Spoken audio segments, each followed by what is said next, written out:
మనం అద్దంలో చూసుకున్నప్పుడు మన రూపం మారుతూ ఉంటుంది. ఒకప్పుడు పసిపాపలా ఉన్న మనం ఇప్పుడు పెద్దవాళ్ళం అయ్యాం. రేపు వృద్ధులం కూడా అవుతాం. ఈ మార్పులన్నిటినీ గమనిస్తున్న నేను అనే చైతన్యం మాత్రం ఒక్కటే కదా.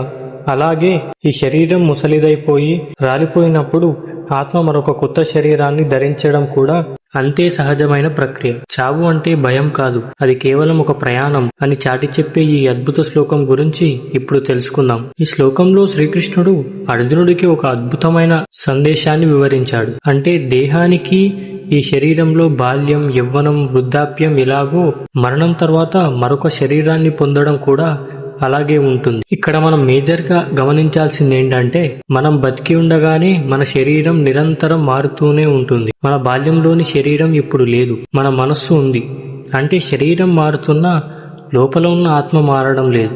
ఇదే ఫార్ములాని మరణానికి కూడా వర్తింపజేస్తూ మరణం అనేది కేవలం శరీరానికి సంబంధించిన చివరి మార్పు మాత్రమే అని కృష్ణుడు క్లారిటీ ఇచ్చాడు.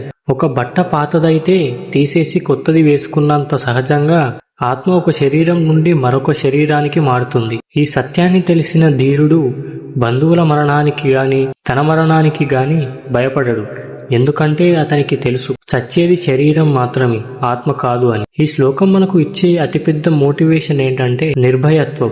మనం మన రూపాన్ని చూసి, మన వయసును చూసి తరచుగా ఆందోళన చెందుతూ ఉంటాం. కానీ ఈ శ్లోకం మనకు గుర్తు చేస్తోంది, నువ్వు ఈ శరీరం కాదు, నువ్వు ఒక నిత్యమైన చైతన్యానివి. మీ జీవితంలో ఎదురయ్యే కష్టాలు, అనారోగ్యాలు లేదా వృద్ధాప్యం ఇవన్నీ కేవలం ఎక్స్టర్నల్ గా జరిగే చేంజెస్ మాత్రమే. మీ అంతరాత్మకు ఏ నష్టాన్ని కలిగించలేవు. ఈ అవగాహన మీలో వచ్చినప్పుడే ఆత్మవిశ్వాసాన్ని నింపుతుంది. మనం వ్యక్తుల శరీరాలతో బంధాన్ని పెంచుకోవడం వల్లే వారు దూరమైనప్పుడు బాధపడిపోతాం.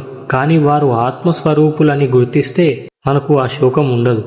కాబట్టి మారుతున్న ఈ ప్రపంచంలో మారకుండా ఉండే మీ అంతరాత్మను గుర్తించండి. మరణం పట్ల భయాన్ని వదిలేసి వర్తమానంలో మీ కర్తవ్యాన్ని ధైర్యంగా నిర్వర్తించండి. శరీరం మారుతుందని తెలుసుకున్నాం, మరి బయటి ప్రపంచంలో మనకు కలిగే సుఖదుఖాల పరిస్థితి ఏమిటి, వాటిని ఎలా తట్టుకోవాలి, వీటి గురించి తర్వాతి శ్లోకంలో తెలుసుకుందాం. హరే కృష్ణ.